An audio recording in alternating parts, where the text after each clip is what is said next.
Compartilhou, né? Tela. Ok. Sim. Ok. Sim. Então, pessoal, qualquer coisa vão interrompendo, vão contribuindo, assim como a gente já tinha combinado, tá? Eu só vou puxar os assuntos aí, vocês vão auxiliando no andamento da aula. Então, na semana passada, a gente viu, teve início, né, dessa parte sobre a disciplina, sobre as novas tecnologias e tendências, né? Novas tecnologias não seria a palavra mais correta, porque, enfim, é algo que certas coisas aqui já estão no mercado há um bom tempo, mas, enfim, ainda não está em uma aplicação tão difundida, né? Começamos, então, falando sobre o vidro inteligente, né? Que a empresa vai falar, então, para nós na semana que vem, sobre ele e sobre outros produtos. Na verdade, eu fiz uma reunião com eles hoje. Eles trabalham com várias coisas, inclusive eles atuam bastante forte no mercado com esse ramo de automação, sabe? Então, eles têm várias coisas que eles trabalham, mas, enfim, algumas coisas do portfólio deles a gente já conhece, né? Essa parte de automação, da persiana que abre e fecha com um aplicativo, enfim, as coisas a gente já conhece, né? Tintas solares a gente falou também. BIM, falamos bastante sobre BIM. Pesquisaram alguma coisa sobre BIM já ou não? Um curso? Não? O professor, só para dividir com o pessoal, não sei se vocês conhecem o BIM Cursos. Aí eu estou fazendo um curso de Revit, o nível básico é grátis, né? Aí depois tu quer ir para o nível intermediário e avançado, daí é R$29,90 por mês. Nossa, muito bom o É, preço. é bem baratinho, na verdade, eu vou botar o link ali no, Isso, no, no, no chat, daí o pessoal pode entrar e ver lá. Eu compartilha com gostei. nós. E eu ia te perguntar o que tu tá achando dessa parte inicial do Só curso. a voz do professor é chata pra caralho, mas é bom o curso. Aham. Ele Tá. primeiro faz um bom apanhado sobre BIM, fala, em todas as aulas ele dá sempre uma pincelada sobre Building Information, né, esse negócio, Modeling. modeling, isso. Mas o É, curso é Revit daí, né? sim. Esse é o inicial que tu tá fazendo, né? Mas ele tem uma Isso, opção da sequência, né? isso. Tem opção de sequência, mas o inicial é grátis e tem certificado também, só tem que se cadastrar direitinho no site. Sim. É interessante, compartilha aí. Que mesmo que talvez ele seja um curso, eu não sei, né? Estou só fazendo uma análise, assim, mesmo que ele não seja um curso, talvez, que vai tornar vocês um especialista em BIM ou em Revit, mas já é um pontapé inicial, né? Para vocês terem uma base sobre o assunto, enfim, um pouquinho maior. E aí, claro, depois, se gostar do assunto de fato e resolver de mergulhar de cabeça mesmo no tema, aí vai ter que procurar outros cursos, né? Obviamente. Talvez até seja caso, na verdade né? Caso de uma especialização pós-faculdade, né? BIM, hoje é especialização, né? Não é só um curso de poucas horas, mas já é um bom começo. Obrigado por avisar e compartilhar aí, Rafael. Eu estava olhando agora no site, também tem um curso que diz assim, curso de gestão em BIM, BIM Manager, também Sim, 20 horas grátis. sim. Aí é a parte de gestão de obra, né? Gestão Isso aí, do todo, na verdade, né? Desde a parte de projetos, né? Gestão. isso aí. Bem interessante. Eu vou olhar ali. Eu não lembro de ter visto esse. Eu vou olhar ali também.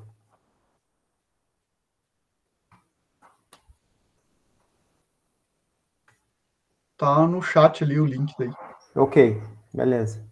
Então, pessoal, hoje vamos falar um pouco sobre algumas opções que, por exemplo, eu vou falar aqui sobre tinta ecológica. Tinta ecológica não é uma nova tecnologia, né?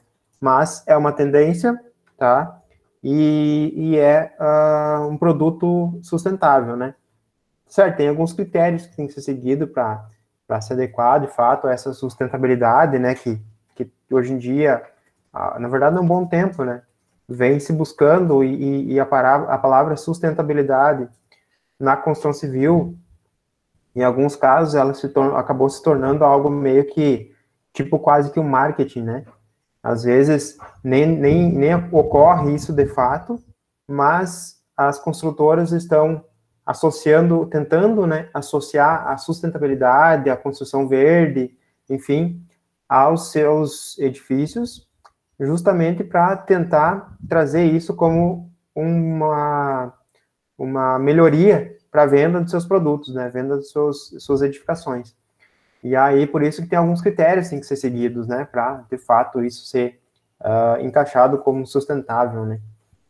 Vamos falar um pouco também sobre o bioconcreto, ou concreto que auto-regenera, digamos assim, em caso de uma fissura, tá? É um concreto que, digamos assim, que ele não está ainda muito difundido no mercado, é uma coisa bem nova que os pesquisadores andaram descobrindo e estão aprimorando ainda, né, os conceitos dele, ainda aprimorando a parte de pesquisa nele, para, de fato, isso ficar mais palpável no mercado, digamos assim, o produto.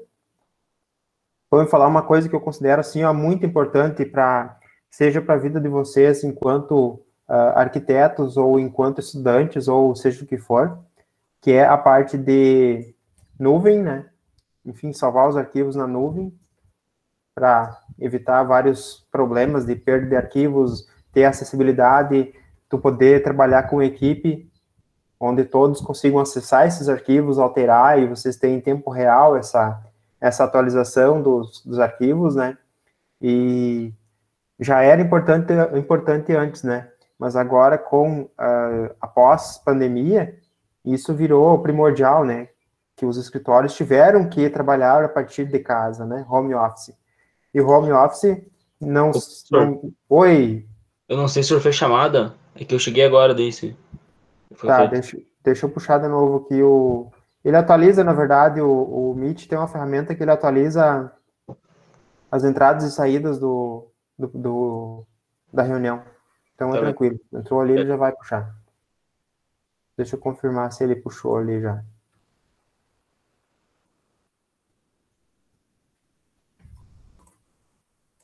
Sim.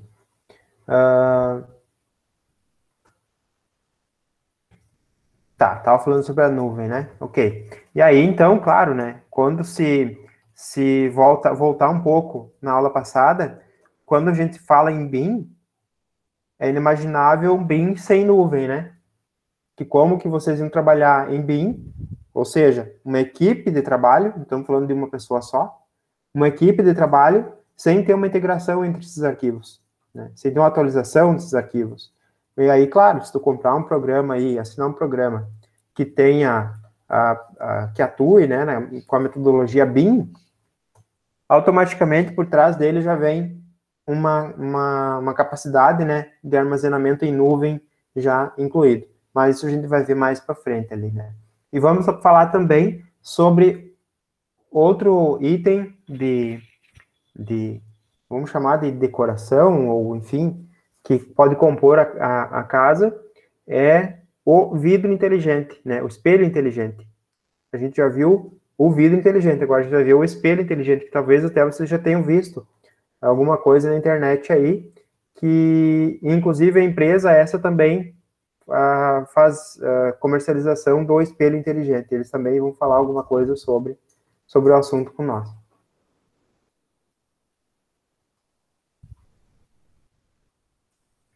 Vamos iniciar, então, pelo próprio espelho inteligente, né? Deixa eu ver se eu consigo transmitir o áudio aqui para vocês. Só um pouquinho. Vou testar uma...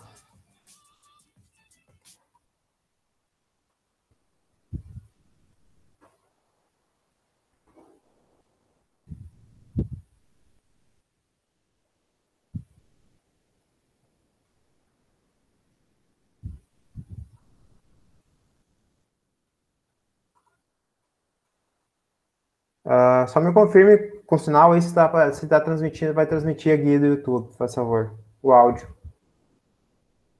Tá indo o áudio ou não? Não? Não tá vindo áudio.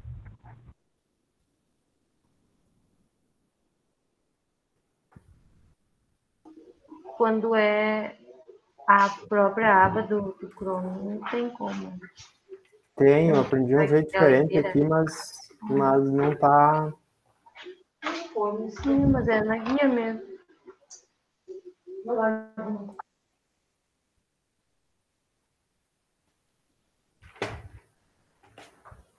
Tá, deixa eu ver. Agora. Sim. Tá ouvindo, mas tá baixinho, acho que tem que aumentar. Tá, então deixa eu fazer modo antigo, que senão não vai dar certo, não.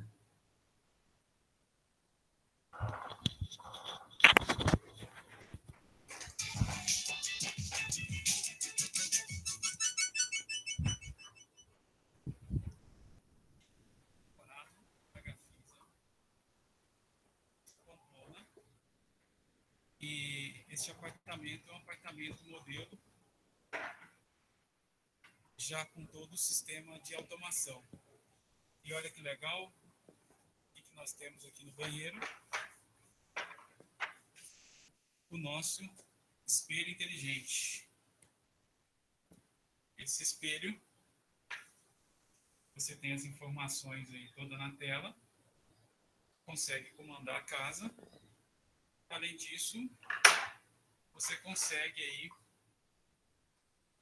navegar no YouTube, por exemplo, ver um tutorial de maquiagem.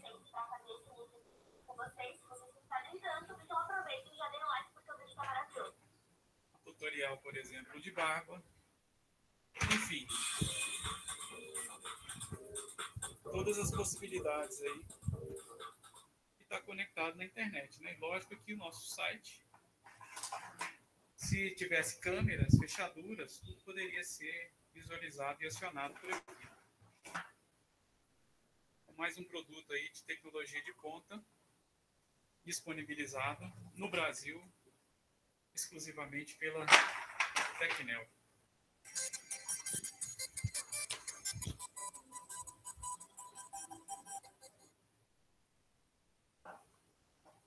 Imagine um banheiro com um negócio desse.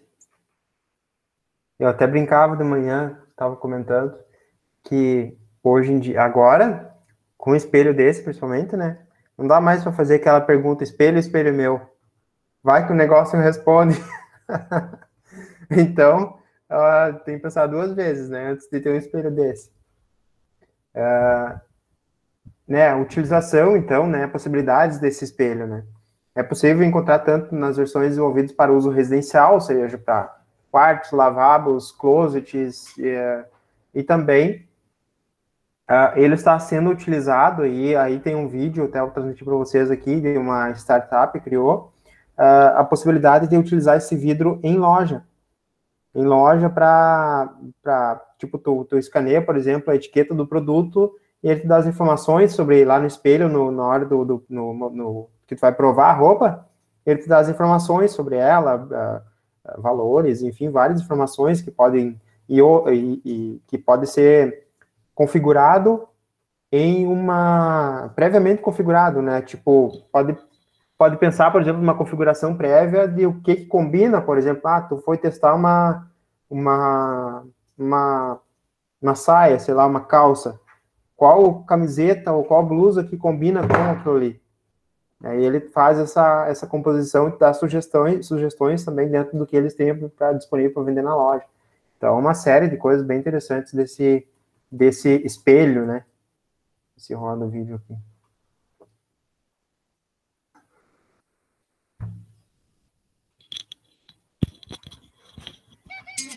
Para abrir o bar ou sul Itaipava, abra com sabedoria. Imagina você ir a uma loja, provar dezenas de roupas e o espelho se relacionar com você. Parece conto de fadas, né? Mas não é. É pura tecnologia. Escravo do espelho mágico.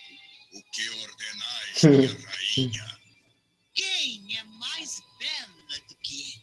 Quantas vezes você já viu esse filme e pensou: que vontade de ter um espelho mágico? A gente encontrou uma novidade no provador de roupas desta loja de material esportivo em São Paulo. Eu vou mostrar um espelho para vocês que não fala com a gente ainda, mas que com a ajuda da tecnologia faz quase isso. Ele é interativo, então eu já chego aqui no provador da loja e tenho acesso a todos os produtos do catálogo. Além disso, se eu quiser, eu venho aqui, adiciono o produto no meu carrinho, finalizo a compra e pago sem precisar ir até o caixa. O espelho inteligente foi desenvolvido por uma startup de São Paulo que cria soluções para melhorar a experiência de compra no varejo. A Renata, uma das sócias, teve a ideia quando viu algo parecido no exterior. Vi um espelho, ele na verdade tinha só uma mudança de iluminação dentro do provador de roupas, e eu achei uma experiência diferente do que a gente estava acostumado. Então, a partir daí, o espelho foi se desdobrando e criando novas funcionalidades de acordo com o que o varejista precisava. O espelho usa a tecnologia de touchscreen e é integrado à internet. Houve, inclusive, um nível de acesso ao espelho gigantesco logo no início. Nós até imaginávamos que fosse uma questão da novidade, de ser um produto novo, até então não disponível, inclusive, em lojas brasileiras. Isso significa que a tecnologia ela realmente trouxe um suporte para o consumidor utilizar no dia a dia. Na loja de artigos esportivos, o espelho inteligente faz parte do projeto da marca para levar uma nova experiência de consumo ao cliente. Por exemplo, se ele comprou um produto para usar na academia, a gente tem uma curadoria musical, a gente tem uma luz ambiente que leva ele para esse mood de academia. As funções do espelho podem ser customizadas de acordo com a necessidade do cliente. Aqui nessa loja, o consumidor usa o código de barras do produto para ter mais detalhes como preço e opções de cores, tudo através do espelho. Aqui nessa loja é diferente. Você escolhe as peças que mais gosta e vai experimentar. Chegando no provador, as roupas já aparecem aqui no espelho.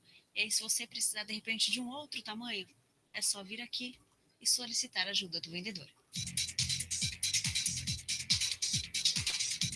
Isso tudo é possível porque a startup usa a tecnologia RFID, sigla em inglês para identificação por radiofrequência.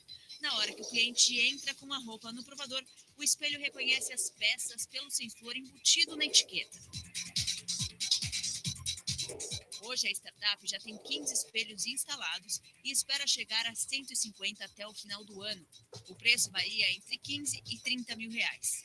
É mais uma ferramenta para ajudar o varejista a planejar as vendas. E a gente consegue entender quais foram os produtos mais clicados, quais foram os tamanhos mais procurados. Isso é importante para vocês? Muito, porque a gente consegue planejar as ações e os próximos passos da marca nesse universo.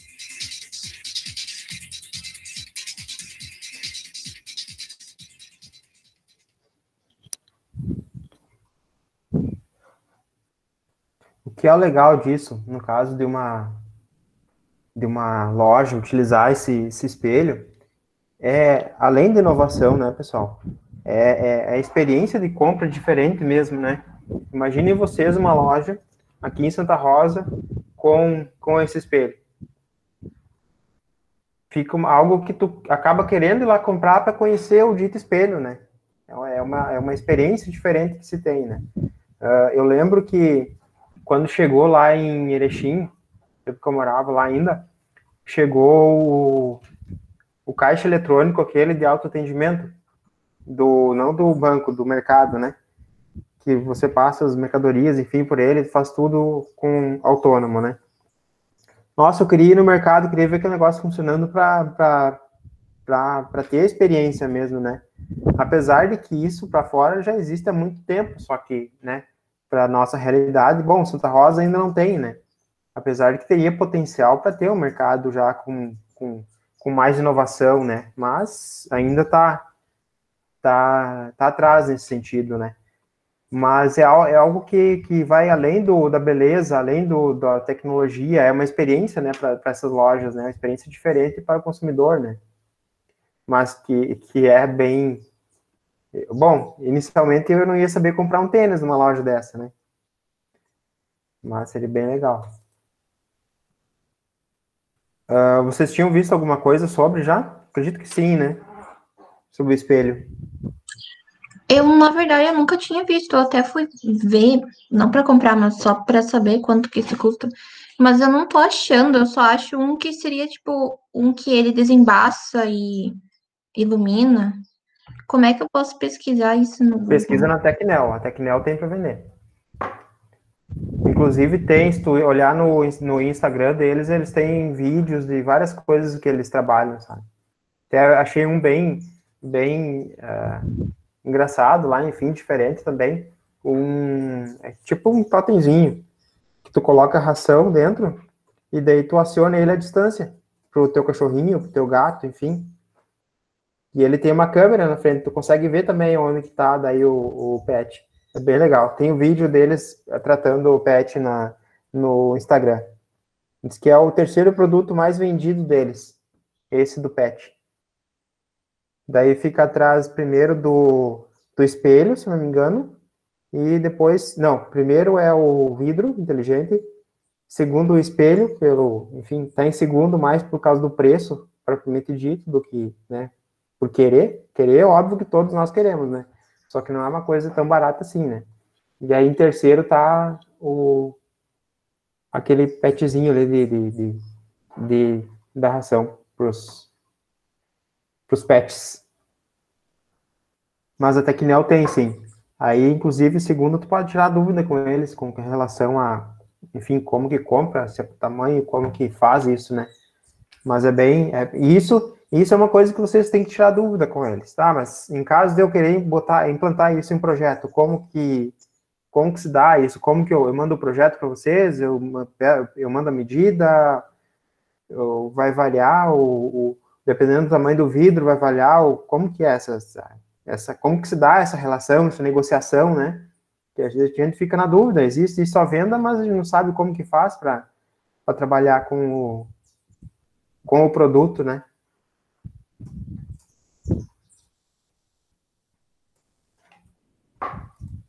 Pelo que eu vi lá no site deles, eles têm um tamanho padrão. Não sei se dá para personalizar.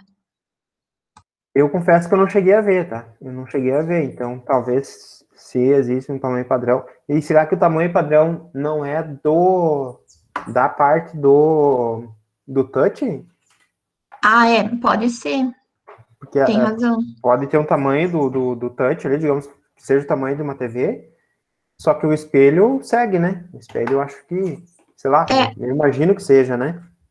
Aqui diz, ele tinha dito não sei quantas polegadas, 21,5 polegadas, e a dimensão é 80 por 60. Eu acredito que questão o espelho em si pode ser... É a parte interativa, né? Isso, a parte interativa tem limite, né?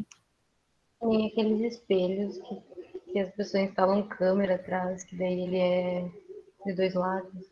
Esse aí pode ter. Ah, tá, não é a mesma coisa que nós estamos falando, não. Esse aí pode ter câmera no espelho. Ele é diferente, né? Ele não é que nem esses normais, sim. Ele é aqui dos dois lados. Sim. É como se fosse uma película, né? Que de um lado tu consegue ver através, né, dele. Ah, tipo aqueles de delegacia? Isso.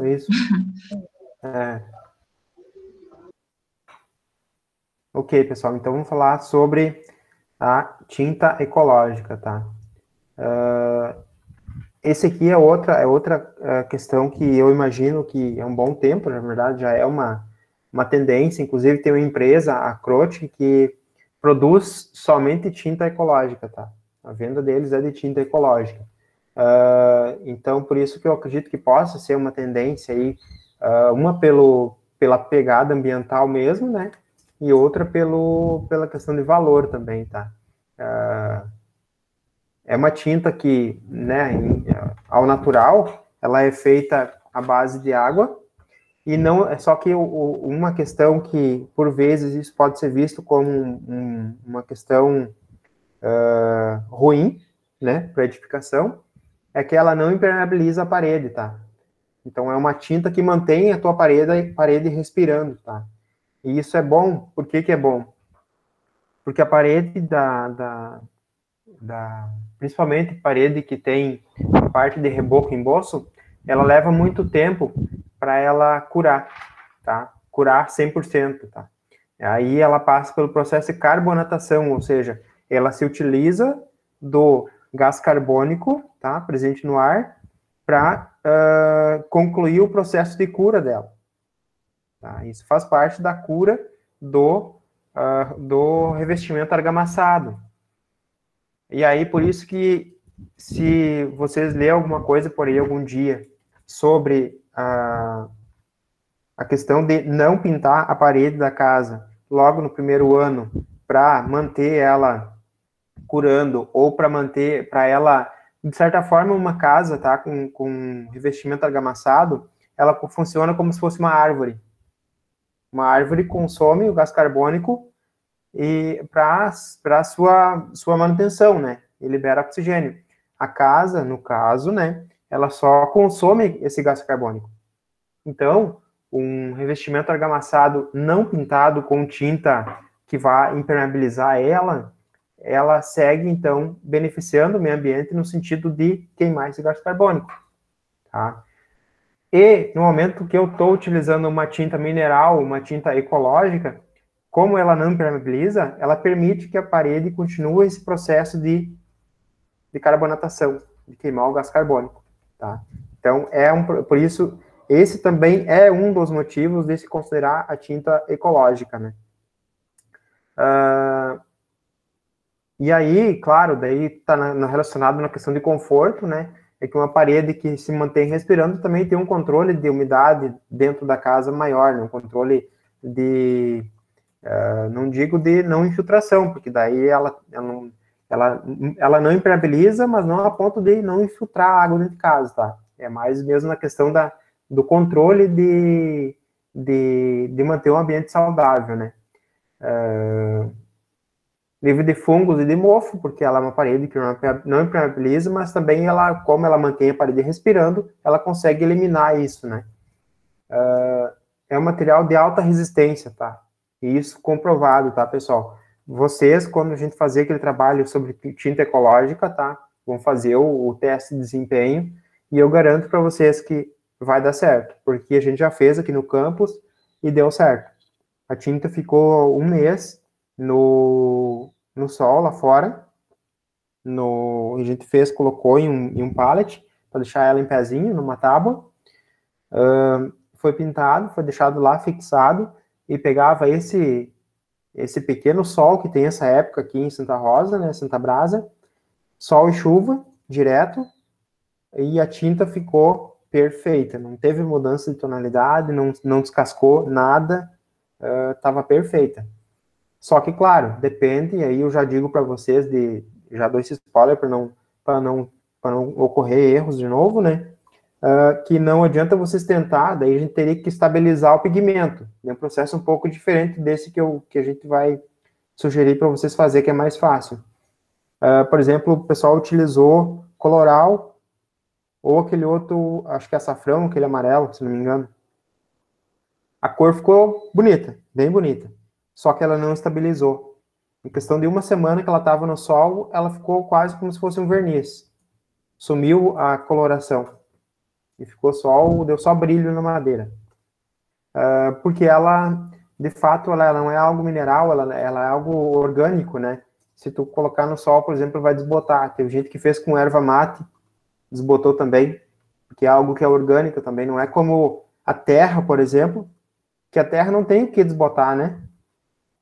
A cor dela, tá no tempo, há quanto tempo, né? Mas, enfim, é algo que vai manter a cor. E esse fundo no slide que eu coloquei para vocês aí é, de fato, tinta ecológica, né? Que foi produzida com base em alguns tipos de solos, enfim.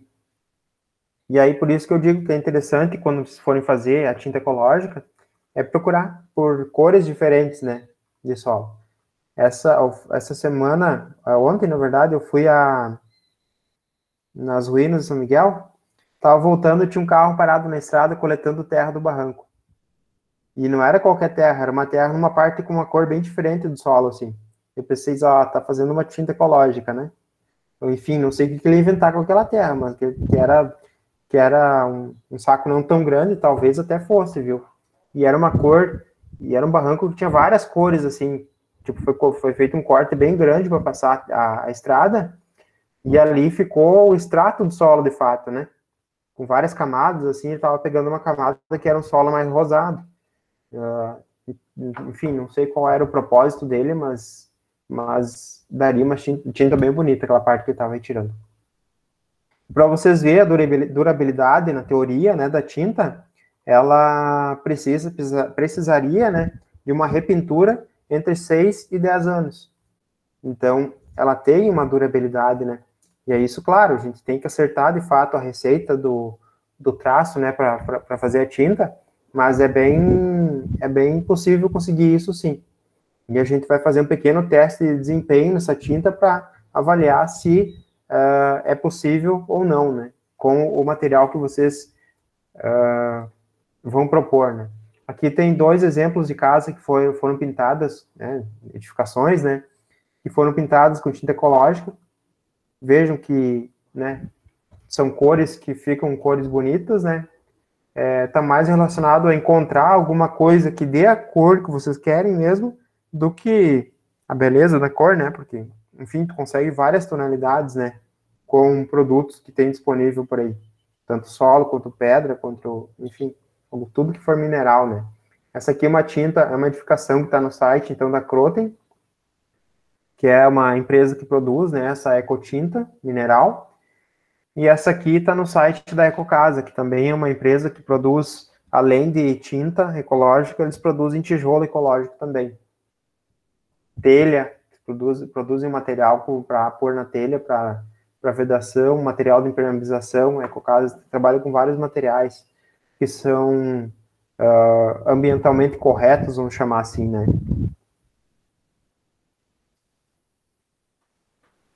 Algumas características, então, pessoal, que são importantes na hora de se pensar sobre que produto que eu vou utilizar para fazer uma tinta ecológica, tá?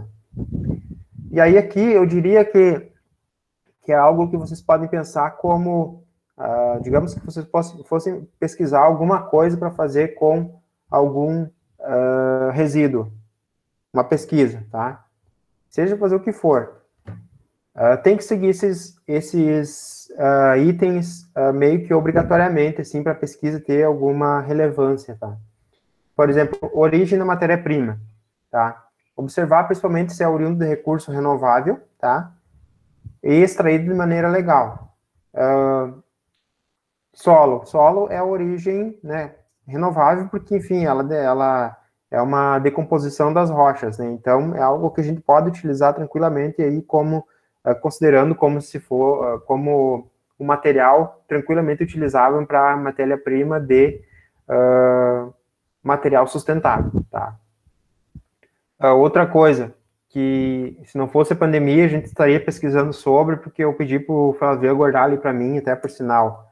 Bambu é algo renovável, é só plantar e ele vai se renovar. Cana-de-açúcar também é algo renovável.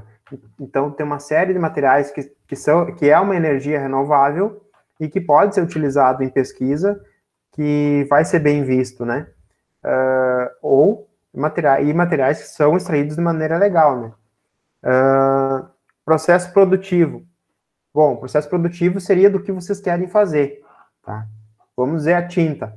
Para produzir a tinta, eu vou sugerir utilizar... vamos pensar. Ano passado o pessoal trouxe isso. Utilizar a areia que é usada na fundição de peças metálicas. Tá? A areia foi um material que eu estudei, inclusive, no meu mestrado.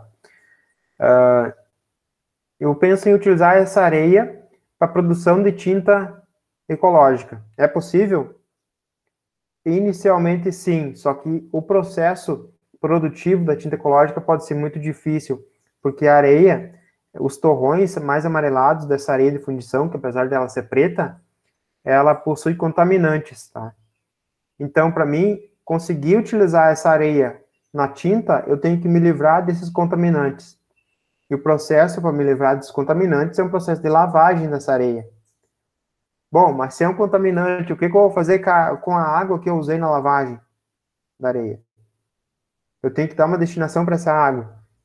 Aí vocês entendem que se tornou meio que um cachorro mordendo o rabo, porque quer se livrar do contaminante, mas a gente tem que fazer uma coisa que vai gerar outra contaminação. é um processo muito difícil, vai ser um processo muito caro. Não vale a pena para pesquisa, tá? Não vale a pena entrar nessa dificuldade. Qualidade e durabilidade. Aqui é um fator muito importante, pessoal.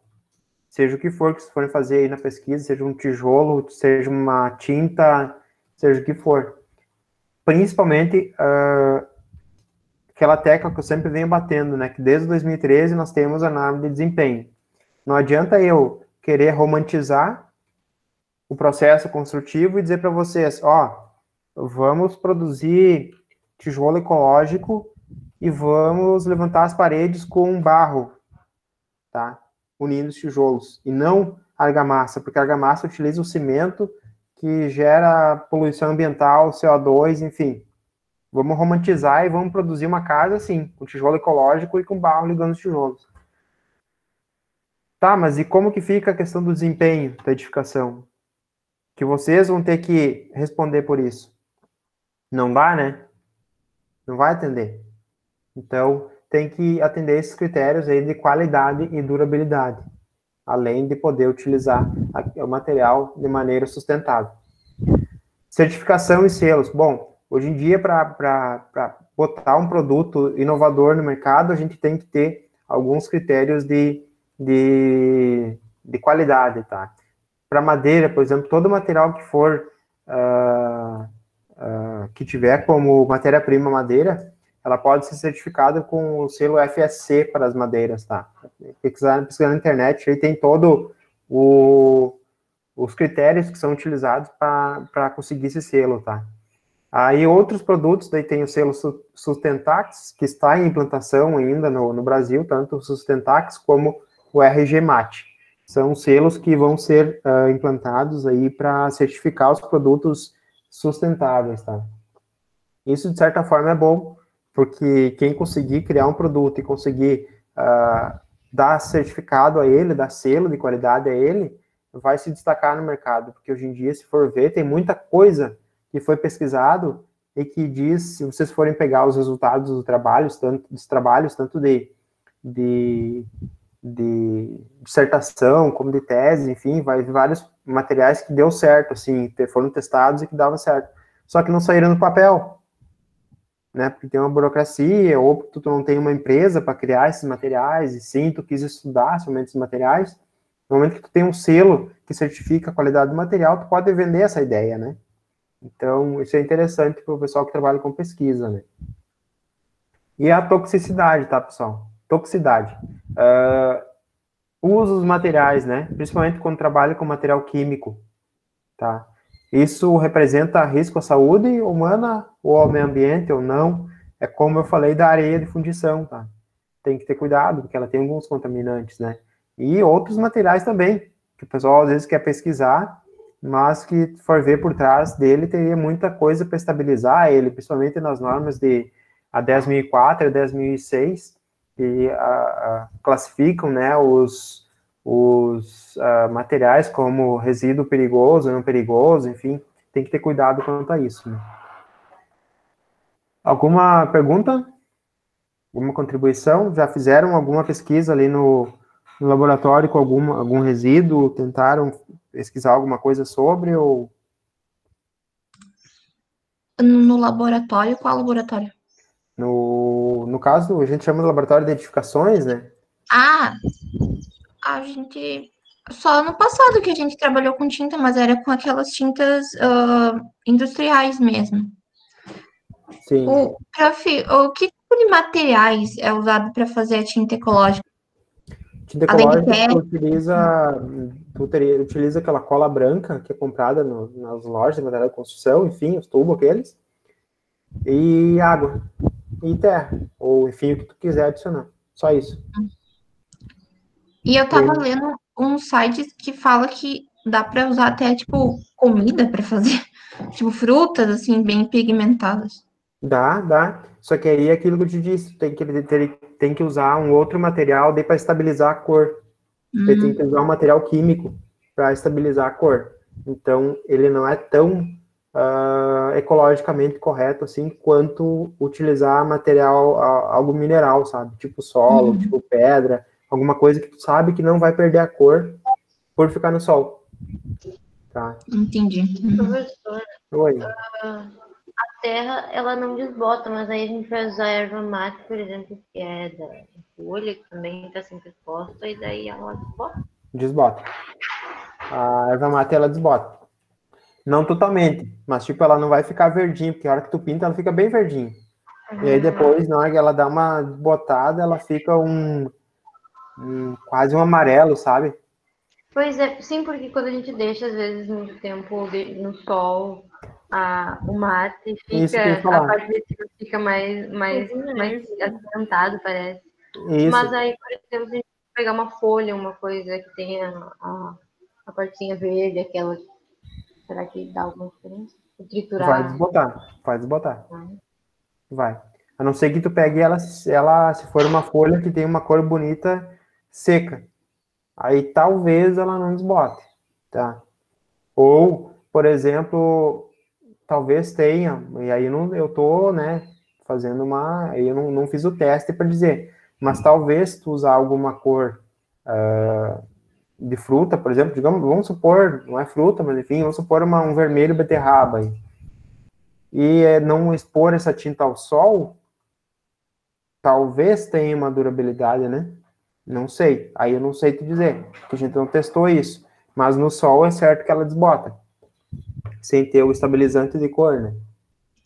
Mas, professor, mesmo essas tintas industrializadas, essas cores muito vibrantes, elas desbotam muito fácil. Sim, 2 sim. anos tá cinza já. Sim, isso sim. Mas acontece que essa, no caso de fruta ou de verduras, enfim, ou de temperos, ela desbota em questão de uma semana no sol. É muito rápido. É muito rápido. Aí não funciona, né? Ela fica quase com verniz. Tem umas flores que, quando elas secam, elas ficam mais escuras, ao invés de botar. Isso pode ser utilizado com certeza. Tem essas possibilidades, né? Que aqui, tudo aquilo que não desbotar no sol não vai desbotar na parede. E aí, professor, e o antigo cal hidratada, que essa aí é Sim. amplamente utilizada ainda, né? Sim, muito utilizado. Ela entra como pintura ecológica ou é... Sim, pode ser considerado, porque ela mantém É? a parede respirando também. Ela mantém a parede Porque de respirando. repente dá para pensar uma mistura aí com a cal, que daí vai clarear ali, se pegar terra vai clarear, eu acho que funcionaria também, né? Claro, é ela que vai, que nem tu disse, ela vai clarear um pouco. Digamos que tu pegue vamos supor, o solo aqui de Santa Rosa é muito vermelho, né? Digamos que tu quer dar uma clareada na cor dele, tu consegue ir com o cal, sim, fazer uma mistura ali, uma composição, né? E aí o cal, por exemplo, se tu pintar uma parede só e é comum o pessoal fazer isso por aí, né? Principalmente no interior, aí tu vê galpões, enfim, pintado só com cal, né?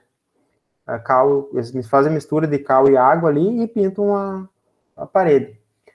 Isso sai facilmente, até se encostar na parede fica branco a roupa, a mão, enfim. Mas, se adicionar cola à mistura, aí ele dá muito maior resistência na pintura, tá? Vai estabilizar e não vai ter esse problema de tu encostar na parede e ficar manchada a roupa. É o que falta, na verdade, de o pessoal utilizar no momento que faz a pintura, é adicionar essa cola branca na mistura. Que aí, digamos que vocês façam essa tinta que eu vou propor para vocês, e não usem a cola branca. Usem só terra e água. Vão pintar a parede? Vai pegar a cor igual, tudo normal. A única coisa que vai fazer, tipo, acontece com o cal. Quando tu te encosta nela, fica a cor na mão, fica a cor na roupa. Sai com facilidade. E aí sim, tu vai ter que pintar, sei lá, cada ano mais ou menos. É muito rápido. No momento que tu utiliza a cal, ela fixa. Fica quase como uma lixa, assim. Dependendo de se tu não peneirou direitinho a terra, fica bem uma lixa por cima, assim, e não sai com facilidade. É muito difícil de tirar.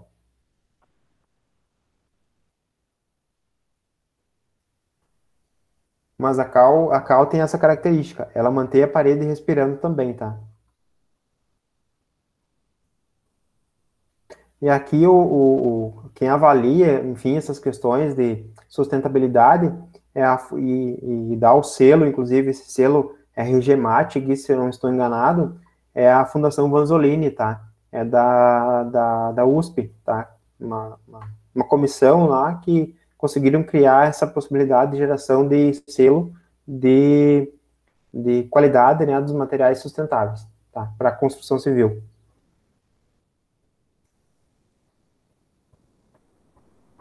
E esse aqui é eu acho muito legal esse tijolo aqui. Inclusive a gente fez no laboratório ali também, no ano passado. A turma de vocês iria fazer também, mas aí, né, enfim, não vamos ter acesso ao laboratório, não consegui fazer. O pessoal fez com a terra daqui mesmo, dali de perto da biblioteca, por sinal, foi produzido tijolo ecológico, tá? Claro que a gente teve a gente não chegou a ponto de fazer uma análise granulométrica do solo para fazer um traço bem adequado, para verificar a resistência e tudo mais. A gente simplesmente montou o tijolo ecológico, moldou ele, e para ver o que dava. E os tijolos, tipo, eles saíram com um formato bem interessante e deram uma resistência bem razoável, assim, eu não cheguei a romper eles para ver quanto que deu. E em todos todos os grupos, o desafio era adicionar no tijolo algum resíduo para a produção deles. E aí teve gente que adicionou borracha, teve gente que adicionou... O que foi adicionado? Borracha, foi adicionado areia de fundição, foi adicionado restos de corte de granito, foi passado, a gente tem aquela máquina que quebra entulho, né? Então foi passado o granito por ela e foi colocado daí como se fosse brita, né, de granito dentro. E não me recordo o que mais, mas teve mais coisas, teve 6 grupos. Cada grupo botou alguma coisa nos tijolos. Teve um, acho que botou isopor, aquela pérola de isopor também no meio. E aí saíram então os tijolos ecológicos, né? Mas esse, na verdade, é um tipo, né, de tijolo ecológico. A ideia de tijolo ecológico é promover um impacto ambiental positivo, tá? No caso de utilização de resíduo no tijolo, tá? Ou redução do impacto ambiental, ou economia da produção, né, de energia, em caso de produção do tijolo ecológico sem resíduo, que é um tipo também. Produzir um tijolo ecológico com solo e cimento. Só isso. E aí, então, é as duas possibilidades que tem de produção de tijolo ecológico. Tá, mas por que o tijolo produzido com solo e cimento é ecológico e o tijolo convencional não? Bom, aí está muito relacionado à produção dele, pessoal. Eu até trouxe um vídeo aqui da produção. Aqui eu vou mostrar primeiro a produção do tijolo convencional, tá? Talvez vocês já conheçam, mas enfim.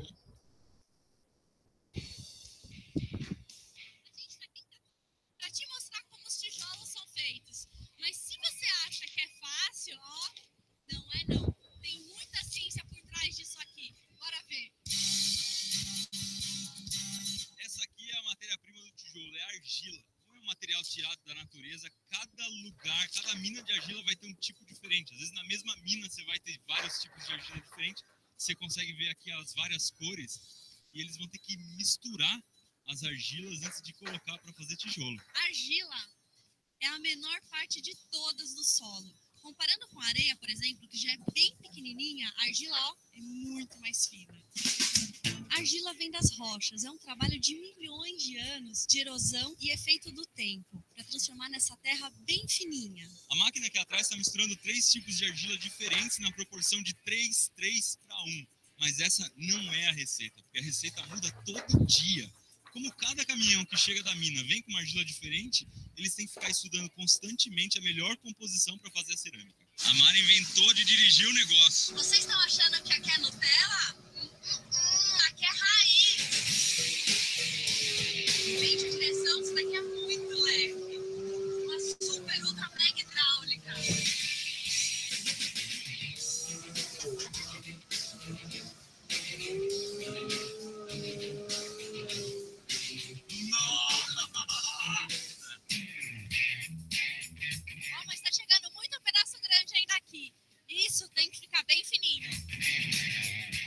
você viu a Mari fazendo lá em cima, vai chegar nesse funil aqui, eles chamam aqui de caixão. Nessa parte já existe um pouquinho de moagem da terra para não ficar com uns torrões muito grandes. E é por isso que essa mistura precisa passar ainda por essa outra máquina, esse moedor de terra. Aqui também tem esse super eletroímã para pegar possíveis impurezas metálicas. O que vai desintegrar os torrões são esses martelos rotativos aí que você pode ver que ficam batendo em cima da terra. Aqui a receita começa a ficar parecida com um bolo mesmo. Como a argila chega um pouco seca, eles têm que acrescentar água. Vai ter de 20% a 30% de água na fórmula final do barro. E aqui dentro a gente consegue ver duas hélices imensas que vão misturando a argila com a água. Mas barro mesmo a gente só vai ver agora, depois que a argila com água passar por essa máquina aqui, que é um laminador. São 2 cilindros de aço que espremem a mistura de argila com água e do outro lado sai uma espécie de massa de pastel. Aqui o barro entra e é moído de novo.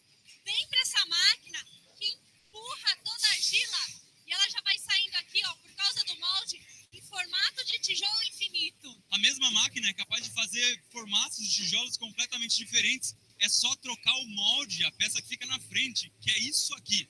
Desse lado, a gente está vendo onde o barro entra. E do outro lado, a gente consegue ver a parte onde o barro sai, já com o formato do tijolo. E por incrível que pareça, o tijolo é cortado com fio de arame. Isso só é possível porque aqui ele ainda está muito mole. Essa extrusora consegue soltar 3 fios, 3 cobrinhas de tijolo ao mesmo tempo. Então, nesse corte que você está vendo, estão sendo formados 15 blocos de tijolos. E essa pontinha, essa rebarba que sobra do corte, ela volta para a linha de produção de novo. Esse aqui é um tijolo que acabou de sair. A consistência dele é muito legal, porque ele está macio, está bem úmido e parece demais uma barra de chocolate. Vem ver de pertinho. Olha só como é fácil de quebrar. Não tem cheiro de nada. Será que esse negócio é gostoso? Mais ou menos, mais ou menos. Então, essa vontade louca de comer barro, comer tijolo, se chama geofagia. É um distúrbio alimentar que a gente escuta falar muito em mulher grávida. Será que a mulher está grávida? Henrique, por que o tijolo é furado? Tem aquele tijolo maciço, mas esse aqui tem esses furos por quê? O tijolo é furado porque ele pesa muito se ele for maciço. Então nós precisamos dos vazios para que ele fique mais leve. Senão ele ficaria inviável para ser enviado para São Paulo, para qualquer outra região que você vai consumir. Isso ajuda na hora de cozinhar o tijolo também? Também, senão ele demora muito para secar. Então é preciso menos massa para poder secar mais rápido. E por que ele tem esses frisos, essas lombadinhas aqui do lado? Por que ele não é liso? Esse friso é para aderir mais facilmente à massa, ao reboco. Assim é mais difícil dele soltar. Se o tijolo for pro forno agora úmido desse jeito, ele vai trincar, porque a água dele, a água que está dentro dele vai querer sair rápido demais. Por isso ele precisa passar 2 dias aqui nessa estufa, em que a umidade começa a 100%, para a água sair aos poucos. E olha só que legal, aqui nessa estufa hoje tem 250 mil tijolos. Acho que dá para construir um condomínio. Quando o tijolo está quase seco, ele vem para cá, para os fornos. Esses aqui são fornos um pouco mais antigos, são muito usados no Brasil. Eles chamam aqui de forno garrafão. Tem uma cúpula redonda em cima e as paredes dele têm 1 metro de espessura. Ele é alimentado por pedacinhos de madeira moída, que são reaproveitadas, são recicladas de serraria ou de construção. Aqui dentro do forno existem 6 buracos, como esse aqui. O nome disso aqui é fornalha. O fogo chega por aqui, aí o ar quente vai subir, chega até a cúpula e ele vai descer por dentro do buraco dos tijolos. Isso é importante para que a queima do tijolo seja uniforme, para que todos os tijolos tenham ar quente passando por dentro deles, isso que vai garantir que eles sequem todos ao mesmo tempo, tudo certinho. O mais louco é que o chão desse forno é todo furado para o ar quente poder sair. Então é bem diferente do forno que você tem aí na sua casa. Lá o ar fica preso lá dentro, aqui não. Aqui o ar quente circula para poder secar os tijolos. A gente vai fechar o forno com tijolos e barro. Isso para isolar termicamente essa fornalha, que vai chegar a aproximadamente 900 graus Celsius. Me perguntaram se os tijolos resistem a incêndio. Olha, considerando que os tijolos que estão lá dentro vão ficar durante 24 horas a essa temperatura, eu acho que os tijolos resistem bem a incêndios convencionais. Agora, bora lá ajudar a fechar essa porta.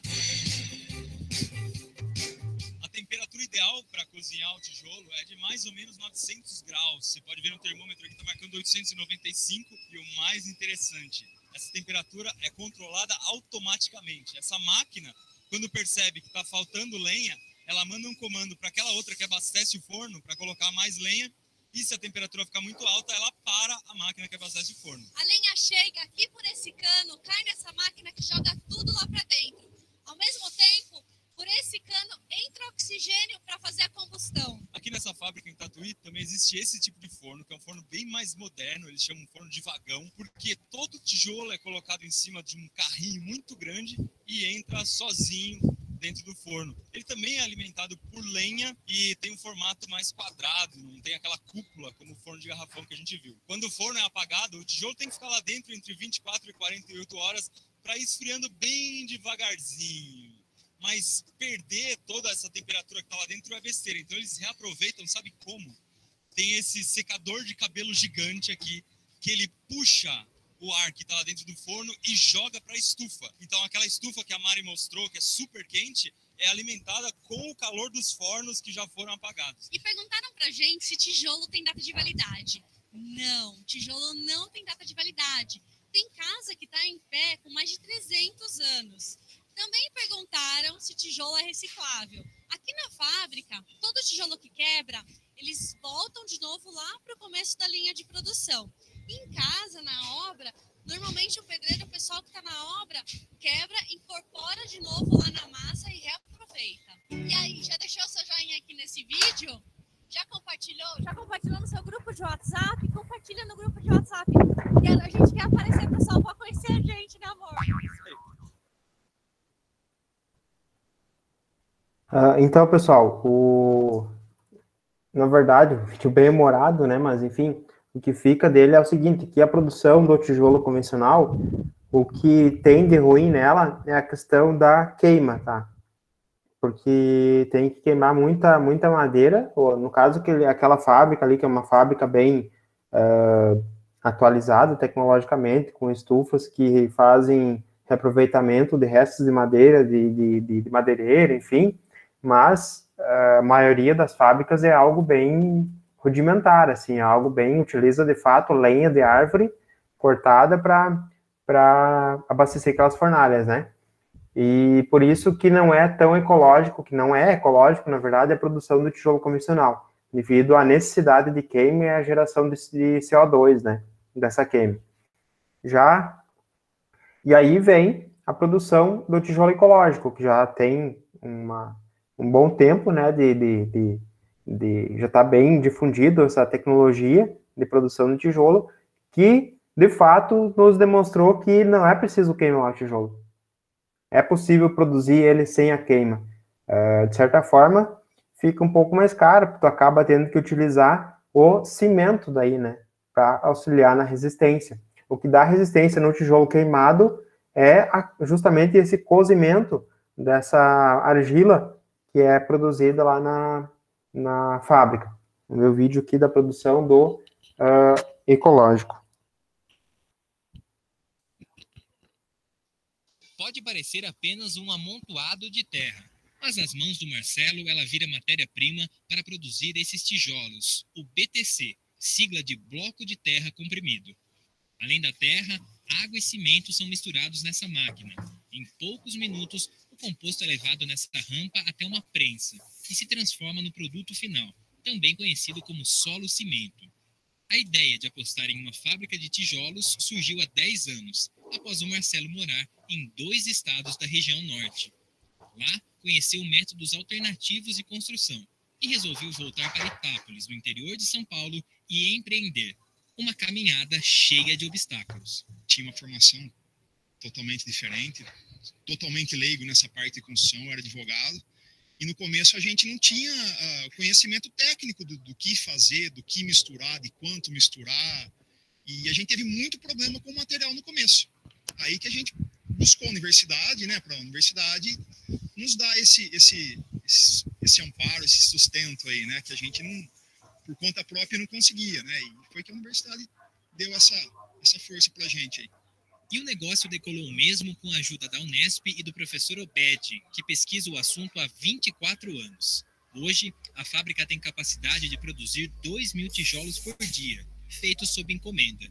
O produto chegou a receber o nome de tijolo ecológico ou sustentável, mas o pesquisador faz algumas ressalvas. Não existe material absolutamente sustentável, né? Mas tem vários níveis de sustentabilidade. Então, esse pode ser dito como um material um pouco mais sustentável do que os convencionais. Nesse bloco de terra comprimida estabilizado com cimento, o que vai dar resistência é uma pequena adição de cimento. No tijolo convencional, a resistência é adquirida passando pelo processo de queima. A altas temperaturas, cerca de 900 graus centígrados, quase 3 dias de queima, ou seja, consome muita energia. Então, ele é mais sustentável do que o convencional. Parece simples, mas para chegar a esse tijolo homogêneo, uniforme, pronto para ser vendido, não basta somente misturar os ingredientes e seguir uma receita padrão. O processo produtivo começa bem antes, com análise do solo e muitos testes feitos em laboratório. Para conhecer um pouco desse processo, de Itápolis seguimos para o Laboratório de Estruturas e Construção Civil da Unesp em Bauru, coordenado pelo professor Obed. Para ter um tijolo estável e de qualidade, o primeiro passo é mapear as características do solo. É possível descobrir se ele é mais arenoso ou argiloso, por exemplo, um indicador que aponta se a terra é ou não adequada para a fabricação dos tijolos. Se eu não conhecer a matéria-prima, eu não vou ter controle, ou não vou conseguir prever qual vai ser o produto feito com essa matéria-prima. Então, para o solo é a mesma coisa. E o primeiro ensaio básico, que é indispensável se conhecer, é a curva de distribuição granulométrica, que é o seguinte: o solo é composto de partículas das mais diversas dimensões, desde partículas microscópicas nas argilas, até partículas maiores, areia, acima da areia tem pedregulho, gravas, etc. Né? Então, as partículas de diferentes dimensões. A composição, em termos de dimensões, é um dos fatores que define alguns aspectos do comportamento do solo. Então, essa é a primeira coisa que precisa ser feita em laboratório. Nesse outro experimento, é verificada a quantidade certa de cimento que deve ser misturada, responsável por unir as partículas de terra e impedir a quebra do tijolo. Esse que a gente acabou de ensaiar, por exemplo, deu uma resistência à compressão de mais de 8 megapascal. Megapascal é uma medida de resistência. A norma de blocos de solo-cimento para vedação diz que tem que ter resistência mínima de 2 megapascal. Esse nosso aqui, aleatoriamente, deu 8. Com certeza, seguramente, tem uma quantidade de cimento ali muito maior do que é necessária para atingir os 2%. Então, fazendo esse estudo, otimiza recurso financeiro, vai custar mais barato, vou gastar menos cimento para fazer o BTC, vai custar mais barato, e ambientalmente também, por quê? Todo cimento que eu colocar que vai produzir resistência acima dos 2 megapascal é desperdício de cimento. De volta à fábrica, com todos esses parâmetros, o Marcelo só precisa seguir à risca o método de produção e de cura do tijolo. Passadas essas etapas, o produto pode ser vendido para qualquer tipo de construção. Apesar de ser mais caro que o tijolo convencional, além dos benefícios já mencionados, o BTC consegue garantir, no final, uma obra 25% mais barata e mais rápida. Um Lego gigante, né? Uma vez dimensionado o projeto da casa de acordo com o tamanho do tijolo para não haver desperdício, você vai encaixando os tijolos, colocando uma argamassinha entre um e outro, né? Então, se existe uma economia aí nessa questão de assentamento, gastar menos argamassa, velocidade na obra, facilidade, os furos do tijolo, você passa conduítes por dentro dele, a parte estrutural você faz dentro do próprio tijolo também, enchendo de concreto dentro do próprio tijolo. Então, na verdade, é uma obra planejada, né? Com esse planejamento, você consegue atingir nível de velocidade, nível de economia muito superior à construção convencional. O ideal não é colocar um material contra o outro. Esse é melhor, vamos banir os outros. É conhecer o melhor possível cada material de construção, e como se diz hoje em dia, cada um no seu quadrado. Então, conhecendo muito bem cada material de construção, a gente vai explorar o máximo de potencialidade de cada material em cada local da obra. Para fazer as fundações, vamos fazer com concreto, por que não? Para fazer vedação, Podemos usar o tijolo convencional, pode usar essas técnicas de construção com terra. Tem que fazer um estudo da viabilidade econômica e ambiental de cada solução.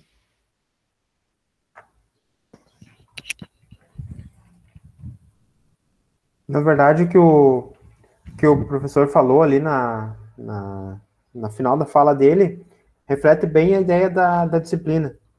Vocês ter domínio dos materiais disponíveis que tem no mercado e, a partir disso, planejar os projetos de vocês, né? Propor o projeto de vocês com base nisso, né? Desde a parte mais tecnológica, que seria um espelho inteligente, até a parte mais, digamos assim, inicial da obra, que seria o propriamente levantar ela, as paredes dela, né? Usar o tijolo convencional ou usar, por exemplo, um tijolo ecológico, que é como ele disse, um Lego gigante, né? Que é facílimo de construir, só que aí entra outra questão que eu sempre falo da importância do arquiteto no processo de construção.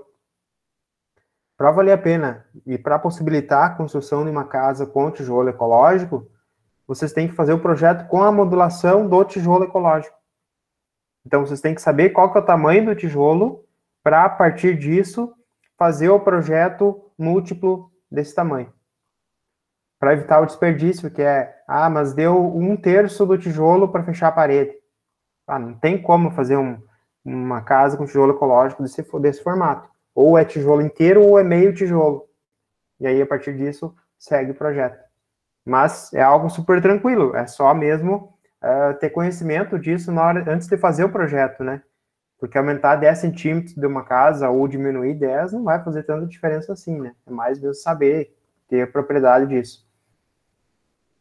Para vocês terem noção de como que é o solo de Sunrose, eu fiz, na verdade, ali no laboratório, junto com o Flaviano, um ensaio para verificação do teor ótimo da umidade do corpo de prova de solo, lá para uma disciplina do técnico de edificações. E a gente moldou e ficou um mês ali, aí para a gente romper esse corpo de prova. E a gente rompeu lá no laboratório, deu praticamente 10,8 kN de resistência na máquina, na prensa, o que representa isso, 1,4 megapascal, só o solo, sem cimento. Então, mínima coisa que eu adicionasse de cimento nesse corpo de prova, ele ia passar dos 2 megapascal que precisa de mínimo para um tijolo de vedação, conforme saiu no vídeo ali. Então, vejam que é facílimo de se chegar a essa resistência, né? Que um corpo de prova produzido sem nada de cimento chegou aí, 1,4, né? Mais da metade do que precisa para um tijolo de vedação. Claro que não seria um bloco estrutural, né, pessoal? É de vedação somente. Então, tem isso. Mas vejam que não é nada difícil de produzir, né? Por isso que eu digo, com certeza, aqueles tijolos que a gente produziu lá no ano passado com a outra turma, atingiram a resistência necessária. Porque é a mesma terra, só que com cimento. Ou com cimento e, melhor ainda, com resíduo de granito, que vai dar mais resistência ainda a ele, né? Alguma pergunta ou alguma... Vocês já viram alguma casa? Eu não sei, aqui em Santa Rosa eu não vi. Em Erechim eu vi. Inclusive era de um colega meu que fazia engenharia civil comigo. A casa dele era de tijolo ecológico. Não sei se tem alguma aqui em Santa Rosa feita em tijolo ecológico. Você sabem de alguma? Ou na região, enfim? Tem um projeto que vai acontecer, que está sendo desenvolvido pelo EMAL, da Escola do Presídio, aqui de Santa Rosa, e a gente fez o projeto da ampliação todo com tijolo ecológico, por todas essas questões citadas. Mas mais informações no Instagram, @emalifar. Isso aí, legal, vou lá olhar. E tem empresa que vende aqui, Natália? Santa Rosa, não. A gente achou não sei se é Santo Ângelo, mas assim, Santa Rosa não. Mas tem perto na região. Que bom. Que bom. Poderia ter, porque não é uma fábrica assim que seria caro de ser montada, sabe? É algo bem... Vocês viram a máquina que o cara tinha para produzir o tijolo ali? Era uma máquina grande só, que girava, misturava a terra e o cimento e prensava o tijolo. E ele conseguia produzir 2.000 tijolos por dia. Então, não é uma coisa que demandaria de milhões para se implantar uma fábrica dessas, né? Uma pena. Isso seria interessante ter na cidade, né?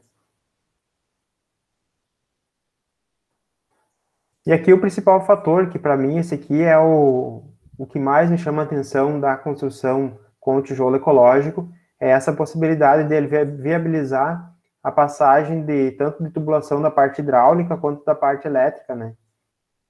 Por dentro dos próprios blocos. Só que isso também é outra atribuição aí de vocês, arquitetos, né? Que seria prever bem certinho aonde que tem que passar, aonde que vão ficar essa tubulação. Aí não existe aquela coisa mais de, vou fazer o projeto elétrico e hidráulico para aprovar na prefeitura.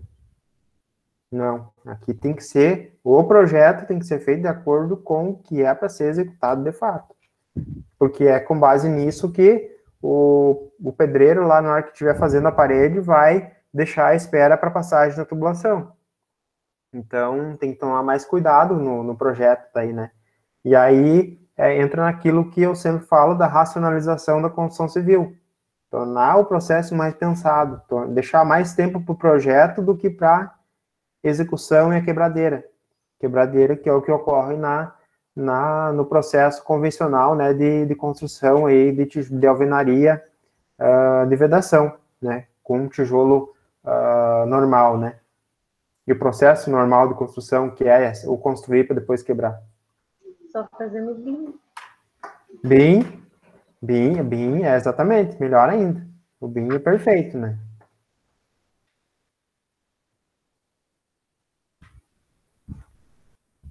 E aqui um processo de construção. Esse aqui olhando da vontade de brincar de construir.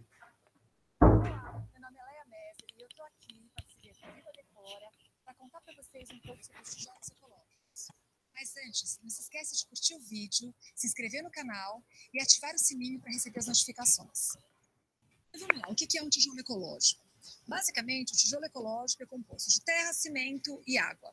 Claro que a gente pode usar outros resíduos, como cana-de-açúcar, até dinheiro, tem algumas experiências com muitos materiais, que depois até vou contar um pouquinho para vocês de algumas coisas interessantes que a gente pode tornar tijolo quando a gente trabalha com tijolo ecológico. Mas é chamado ecológico porque ele não emite CO2 na sua fabricação, porque ele é feito a prensa, então a gente não tem emissão de calor, portanto não tem CO2, tá?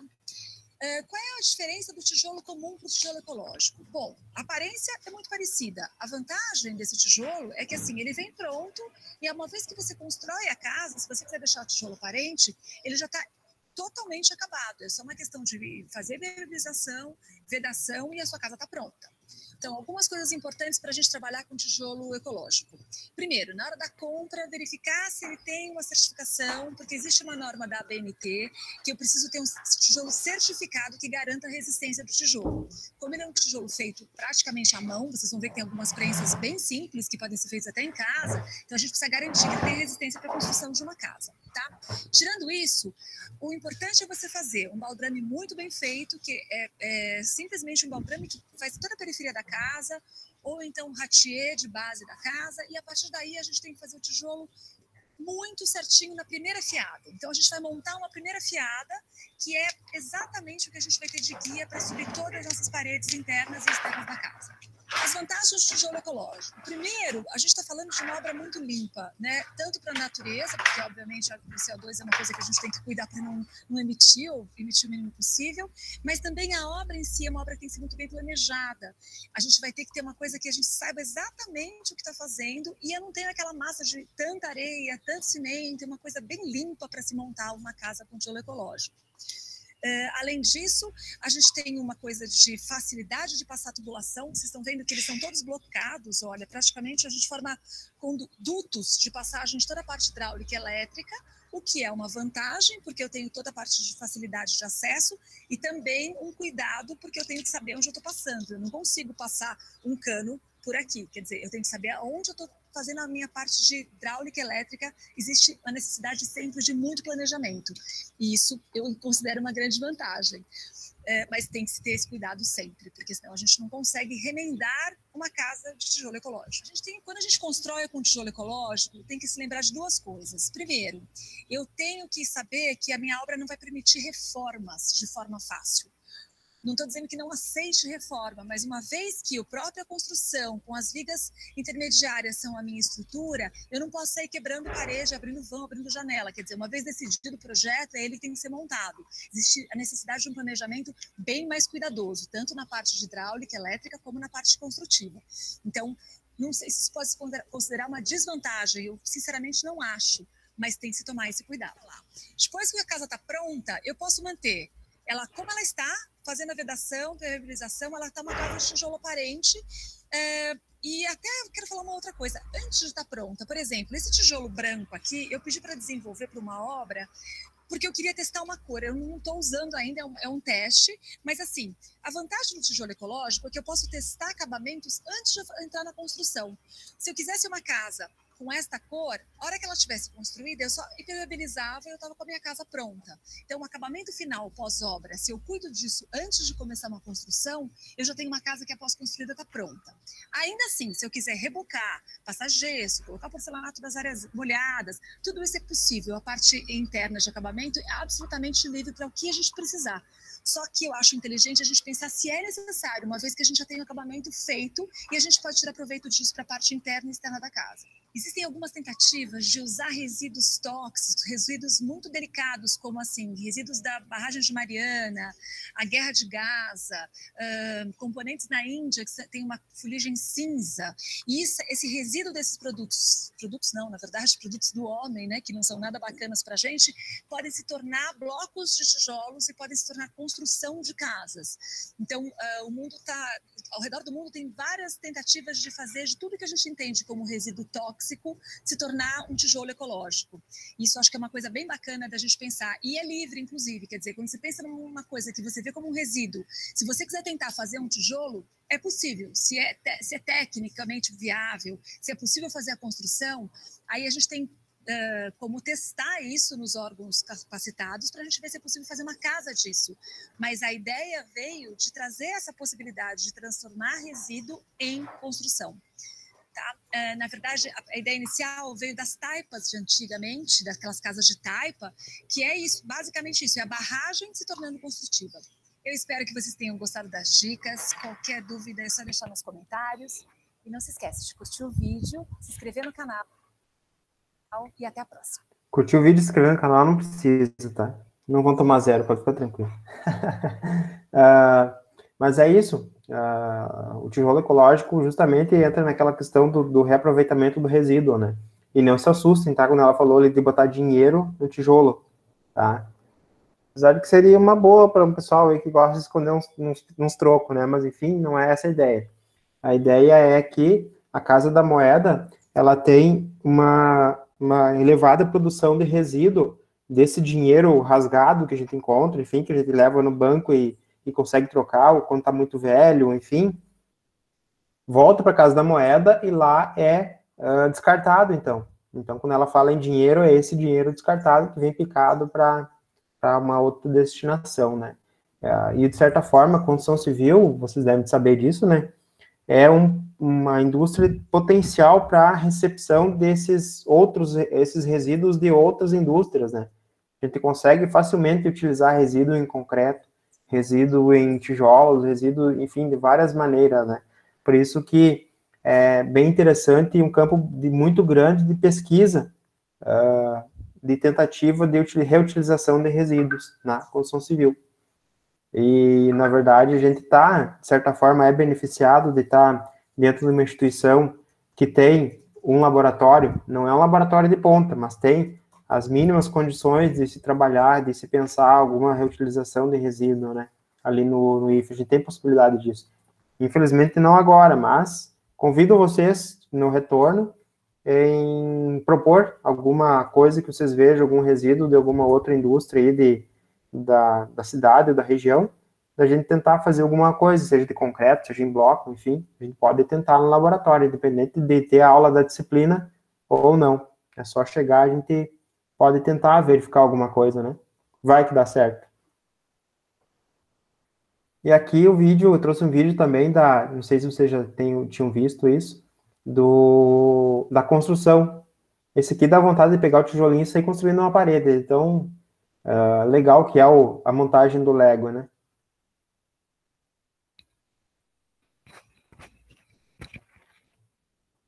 Como é que é o processo, Robson? Precisa de algum preparo especial, uma fundação especial?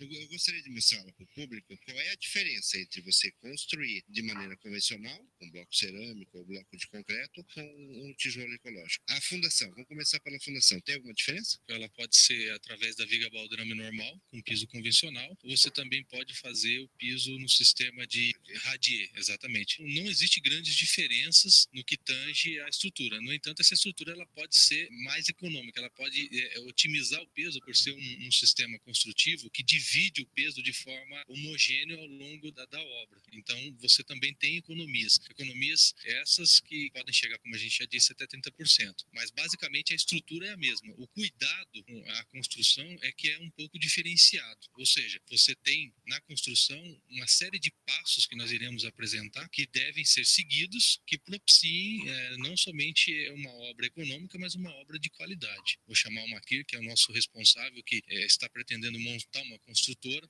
Então, ele é uma pessoa que está junto com a gente, aplicando as técnicas construtivas, estudando as técnicas construtivas do tijolo ecológico, porque, como havia dito, lá no laboratório a gente desenvolve o tijolo. Aqui nós estamos utilizando o tijolo ecológico e, ao mesmo tempo, estudando as técnicas construtivas e ainda evoluindo essas técnicas, criando elementos que possam ainda mais aumentar o desempenho construtivo. Após o nosso último intervalo de comerciais, o construtor Makir falará sobre a aplicação do tijolo ecológico. Estamos apresentando Construção Dinâmica na TV. Oferecimento Cidade do Aço, a estrutura para a sua construção. O nosso amigo Makir aqui, ele é o dono da empresa, ele é o construtor, mas ele bota a mão na massa também. Vamos ver como é o processo de assentamento que agora ele vai mostrar pra gente. Vamos tentar explicar para o público em casa quais as diferenças entre a construção convencional e o que você está fazendo aqui. Mas tem um detalhezinho aí, que são os arranques, né? Exatamente. Quando a fundação estiver pronta,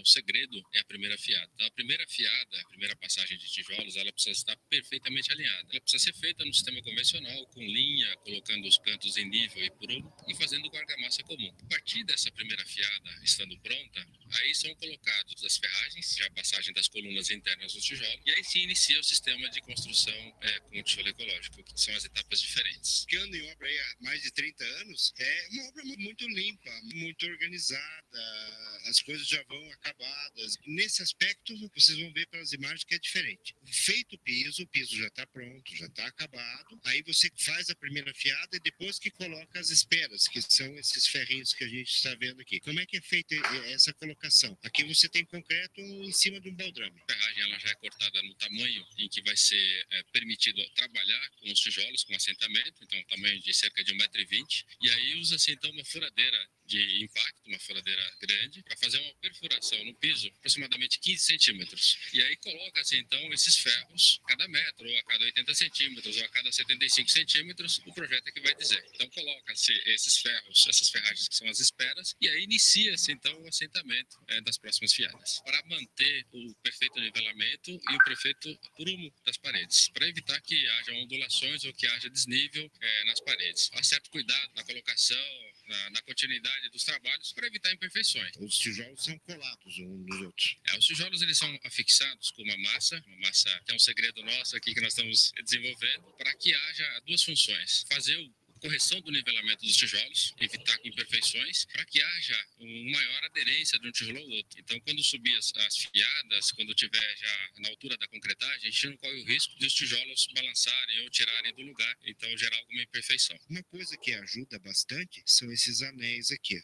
Você tem um anel aqui e tem um furo do outro lado. Quando você coloca o outro em cima, o encaixe é perfeito. Colocar um em cima do outro, olha aqui. Aqui tem um encaixe tipo fêmea e aqui um encaixe tipo macho. Então, quando você coloca um em cima do outro, não tem como ele ficar fora de lugar para lá ou para cá ou deslocar. Ele já está encaixado. A cola é só para evitar esse movimento que vocês estão vendo aqui, ó. Preencher esses espaços e fazer a colagem desse no de baixo. A estrutura vai ser feita aqui com o ferrinho dentro do buraco. Mas vocês têm umas cintas intermediárias. As cintas intermediárias, elas obedecem o mesmo sistema de construção de alvenaria convencional. A diferença é que o próprio tijolo, ele tem uma perfuração, ele é adaptado para que a cinta seja dentro dele. Aliás, essa é uma das vantagens do tijolo ecológico, né? Ele dispensa o uso de caixarias. Pode ver que a gente está fazendo aqui o trabalho e não tem caixas. Um desperdício de material a menos, porque a concretagem é feita no próprio interior do tijolo. Então, as colunas são feitas aqui onde os ferros já estão em espera e as canaletas também são feitos dessa forma. A ferragem é passada por dentro do tijolo, então o concreto ele fica embutido nesse tijolo canaleta. A cada quantas camadas, quantas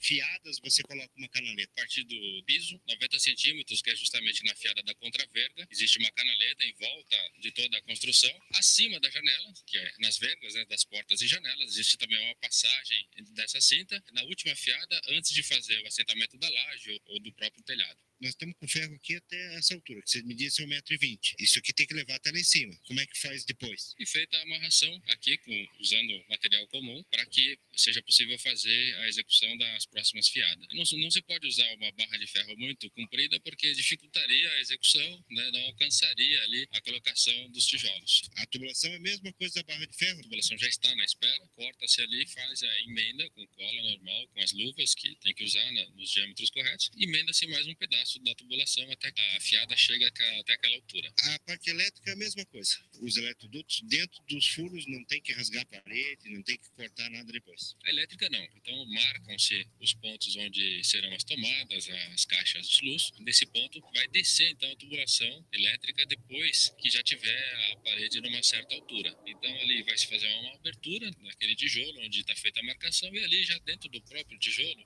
já faz o embutimento da caixa de energia. Dá uma olhadinha aqui no fundo, eles estão construindo um barracão, tem uma parede com mais de 6 metros de altura, está sem a parte de travamento em cima e está totalmente estável. Aquela parede, se fosse numa alvenaria convencional, sem o travamento, provavelmente já teria caído. O sistema que vocês usam é igual esse aqui. O sistema usado naquela parede é exatamente igual ao sistema que está sendo usado aqui nessa construção. A única diferença é que é uma parede reta. Se a gente comparar esse sistema que está usado ali com o sistema convencional, nós podemos dizer que ele é muito mais resistente. E, além de travamentos das colunas a cada metro, ainda existem o travamento das cintas a cada metro também. Então nós podemos dizer que ali nós temos um travamento a cada metro quadrado. Então ali tem uma resistência muito acima do que a resistência oferecida pela alvenaria convencional. E ferramentas básicas, não tem nada de especial. Então é até mais simples, porque é uma obra enxuta, uma obra seca, mais tranquila. Então, para começar, vai precisar do quê? Linha, nível, prumo, para começar a fazer o trabalho. Uma marretinha de borracha para fazer a correção e evitar quebra no tijolo, e é o suficiente para a gente começar a executar então o trabalho. Eles desenvolveram uma régua para dar alinhamento e enquadramento nesses tijolos, que vocês vão ver nas imagens ele usando. Isso realmente é muito fácil, fica muito prático. Não precisa nem falar para vocês aqui da qualidade do serviço, como é que fica. Queria te perguntar sobre o travamento nas paredes. Não existe transpasse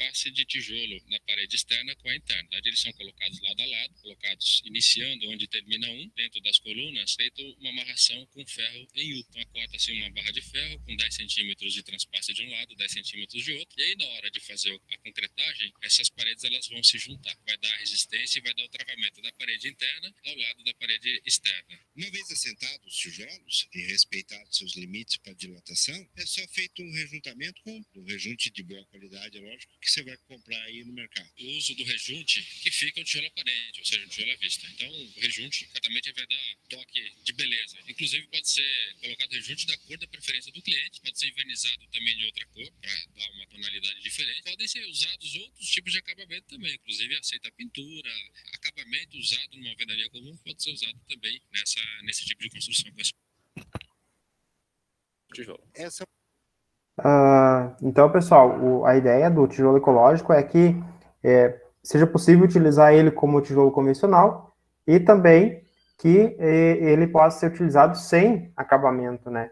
E o principal, principalmente para você que comentou, Natália, a respeito do projeto lá do EMAL, é que o detalhe do tijolo ecológico é que no projeto, além do convencional, tá? Tu vai ter que fazer o projeto da paginação das fiadas, tá?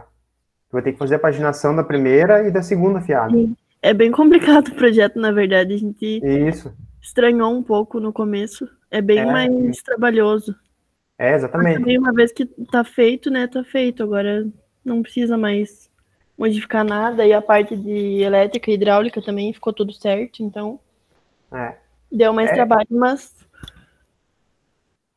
É aquilo que a gente sempre fala. Tu ter mais trabalho no projeto, que é o momento que tu... no momento que tu localiza um erro, tu consegue contornar ele bem barato, do que ter erro depois. E ter que contornar depois, que se torna muito mais caro, né? Vamos ver se a gente consegue finalizar aqui, tá quase. A nuvem, pessoal. E aqui a imagem reflete bem a realidade, né? Eu, particularmente, gosto de dizer que tentem aprender no amor e não na dor, né? Porque eu tive que aprender na dor. E como eu acho que vocês lembram que eu comentei com vocês ano passado que roubaram meu notebook, né? Eu perdi tudo, completamente todos os arquivos, as aulas, tudo que eu tinha foi perdido. E aí eu não tinha... E me falavam isso, muito me falavam, a nuvem, e eu nunca fui atrás de ver o que né? Como que poderia fazer para salvar na nuvem, né? E aí, ou seja, aprendi na dor. Aí depois comprei um notebook, e daí então comecei a usar a dita nuvem, né? E é fantástico, assim, é fantástico. Não sei se vocês usam, alguém de vocês tem. Então... É que o problema é a memória, né, professor? Depende quanto tu tem de memória de... Tu usa nuvem, Rafael? Uso, e já está quase no limite, porque agora é home office. Nós estamos trabalhando com os arquivos tudo mandando por nuvem, né? Então, qualquer arquivinho do Sketch ali, já 2, 3 já lotam. Esse é um problema, tu acaba tendo que comprar mais capacidade daí, né? Esse é um problema. O nosso desenvolvimento do projeto praticamente está sendo só por nuvem, porque aí quando a gente passa para o colega para fazer as alterações e tal, a gente tem que passar por algum lugar daí. No caso, já fica lá no Drive. Isso aí. Na verdade, a própria... também a pandemia, né, auxiliou nisso, né? Antes ainda era muito no HD externo, ou no projeto não é porque é muito pesado, mas enfim, muita coisa ainda era no pendrive, enfim. E aí, com a pandemia e com também a história do pessoal fazer projeto em dupla, também auxiliou nisso, né? Que tu acaba tendo, vou deixar o projeto lá, porque quem trabalhar já está atualizando, né? E auxilia bastante, né? Google Drive ajuda bastante, apesar dele ter pouco espaço, né? Pouca capacidade, mas é uma possibilidade de utilização, né? Gratuita. Dropbox também, eu não uso Dropbox, uso o Google Drive para alguma coisa, mas uso principalmente o OneDrive, tá? Porque acabei comprando um pacote do Office, o 365, e ele vem com esse 1 TB de espaço. E é interessante esse Office 365, porque ele, às vezes, tu pegar uma promoção, tu consegue mais de uma licença, né? Então dá para comprar, tipo, em 3 pessoas, uma licença. Um 365 vai pagar, tipo, R$200, por exemplo. E aí consegue usar entre 3 pessoas, ou 4, enfim, depende da promoção que tá. E aí tu tem esse espaço de 1 TB que tu pode utilizar. Eu tô usando esse daí, é muito interessante, porque eu já acostumei. Minhas aulas, os arquivos, tá tudo dentro desse OneDrive. E ele cria, tipo, uma pasta normal do computador. Não precisa acessar a internet para soltar ele lá, nem nada. Tá tudo ali. E facilita bastante. E aí, principalmente, se falando do BIM, né, pessoal? BIM, daí sim, daí que não se imagina outra possibilidade, né? Só que fica aquele... É bom ter aquele pé atrás, né? De se fazer o backup de vez em quando. Do OneDrive. Porque já aconteceu de dar pau lá na nuvem, digamos assim, e o pessoal ficar sem conseguir acessar os arquivos, principalmente do Google Drive, andou acontecendo nesses tempos. Não sei o que aconteceu lá que deu problema. E aí ninguém perdeu os arquivos, mas simplesmente não conseguiram acessar no momento que queriam, né? Então, segue aquela precaução de fazer o backup, né? Eu comecei a usar esse Dropbox por causa de estágio, e ele é bem mais fácil porque tu não perde aquele tempo de deixar o arquivo carregando. Tipo, ele é uma pasta normal, que nem as outras pastas que a gente tem no computador, e aí tu só joga lá dentro, ele já tá no mesmo, tipo, no mesmo minuto ele já tá lá, não perde esse tempo, que nem quando a gente manda por e-mail ou carrega no Drive, ele demora às vezes bastante. Sim. O tempo de Drive carregamento também, dele né? realmente é menor. Eu usava o Dropbox antes, o problema é que tem que instalar ele, né? O OneDrive ele é assim também, Tainá. O OneDrive é uma pasta que eu tenho ali embaixo no meu computador, ali tem, enfim, área de trabalho, tem documentos, e tem o OneDrive. Eu salvo direto, acho que o Dropbox, se não me engano, é assim também, porque eu tenho ele apesar de que eu não uso ele, mas eu tenho ele também na opção do meu notebook. E aí eu sei que é igual. E realmente, ele é bem fácil, assim, por isso que acaba sendo mais fácil tu conseguir trabalhar com ele do que com qualquer outro tipo de nuvem, né, que tu tenha que carregar o arquivo para lá, né.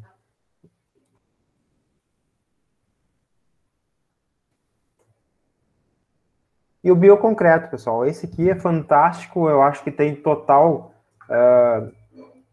facilidade de entrar no mercado com tudo, é só eles, de fato, estudar bem ele, que é essa possibilidade, né, de autocura do concreto, né. Como que ele se dá? Ele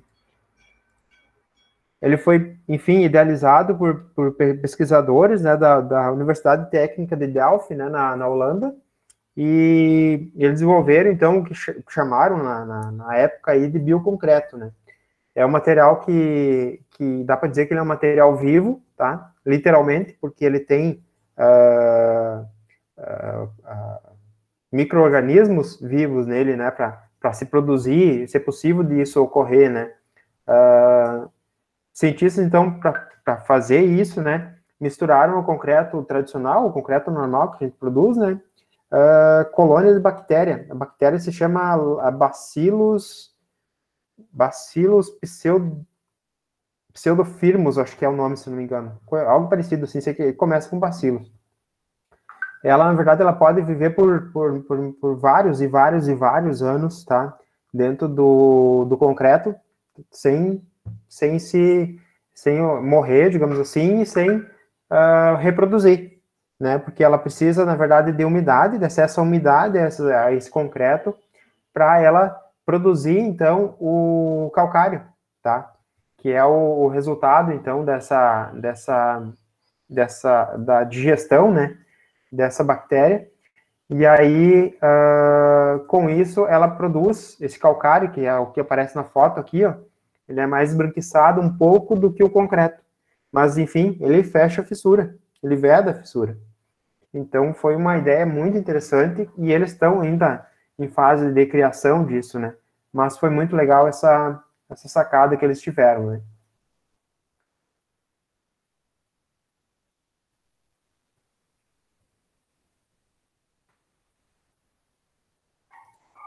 Aqui é só mais um videozinho aqui, daí finaliza por hoje. Mas esse aqui é curtinho. Deixa eu ver aqui.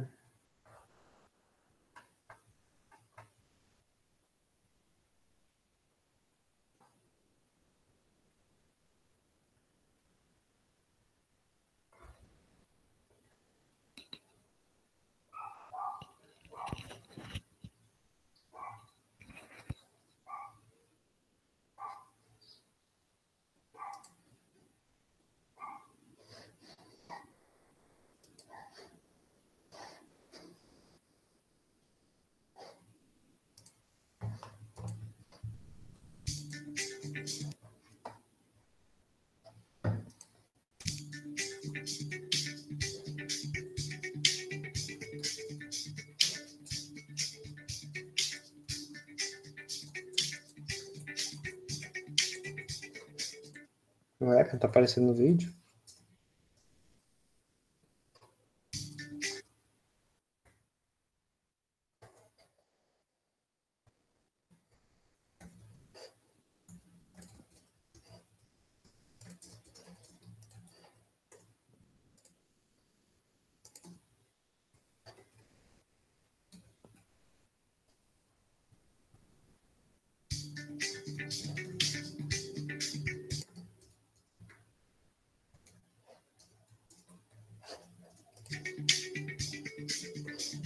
Muito bem. Enfim, eu vou postar ali para vocês a aula. Eu acho que até tem o link embaixo ali da fonte. Aí vocês assistam ele, tá? Para ter mais conhecimento a respeito disso, porque é um produto inovador aí no mercado e que tem tendência de fato, ser implantado aí, tá, pessoal? É algo que está bem atual aí nas pesquisas. É importante para vocês conhecerem aquilo ali. E alguma dúvida, algum comentário, enfim?